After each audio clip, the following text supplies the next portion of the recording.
வணக்கம்.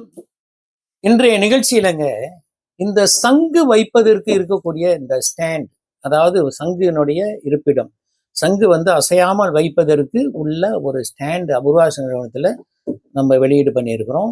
ஒரு பக்கம் சக்கரமும் சுதர்சன சக்கரமும் மறு சக்கம் சங்கும் இருக்கிற மாதிரி ஒரு வார்த்தை எடுத்து இந்த மாதிரி ஒரு இருப்பிடம் செய்து இது 24 கேரட் கோல்ட் பிளேட்டிங் செய்திருக்கோம். அப்படின்னா இது உங்களுடைய பூஜை மேடையில நீங்க வைக்கிறீங்கன்னா ரொம்ப சிறப்பாக இருப்பதற்கு இருக்கிறது. இப்படி இருக்கும்.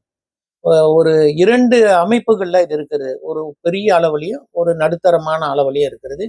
மிக மிக குறைந்த விலையில இருக்குதுங்க. இது நீண்ட நாளா, ஏன்னா எங்களோட பூஜை அறையெல்லாம் வைக்கும் பொழுது அந்த சங்கு எவரு செல்வது கிண்ணத்துல கொண்டு வச்சுக்கிட்டு இருந்தோம். அப்புறம் ஒரு கொட்டாங்காய்ச்சியில அரிசியை கொட்டி வைத்தோம்.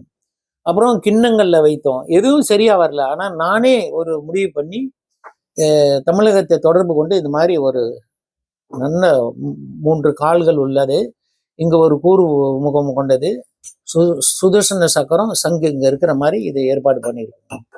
வீட்டுக்கு நீங்க வாங்கி வைக்கணும். இந்த சங்குல என்ன பயன் அப்படின்னு தெரியுங்களா? மிருகண்டு முனிவர் அப்படின்னு ஒருத்தர் இருந்தாருங்க. அவருடைய மகன் தான் மார்க்கண்டேயன்.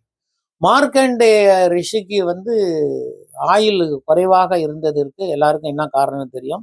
அவர் திருக்கடையூர்ல சிவனை போய் கட்டி பிடிச்சி தான் அந்த மரணத்திலிருந்து அவர் காப்பாற்றப்பட்டார். அதான் அவருக்கு மரணத்தை வெல்லக்கூடிய மிருத்து சஞ்சீவி மந்திரம் அப்படின்னு சொல்லுவாங்க. திரியம்பக மந்திரம் இதெல்லாம் மார்க்கண்டேய ரிஷி மூலமாக வந்தது.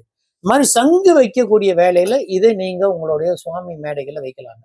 ரொம்ப சிறப்பாக இருக்கும், பார்ப்பதற்கு கவர்ச்சியாக இருக்கும், ரொம்ப தெய்வத்தன்மை பொருந்தியதாக இருக்கும். நீங்க இந்த அலங்காரம் பண்றதுக்கு பூக்கள்லாம் வைப்பதற்கு கூட இது ரொம்ப சிறப்பா இருக்கும். சின்ன பூச்சரம் போட்டீங்கன்னா கூட இது ரொம்ப சிறப்பாக இருக்கும். நன்றி.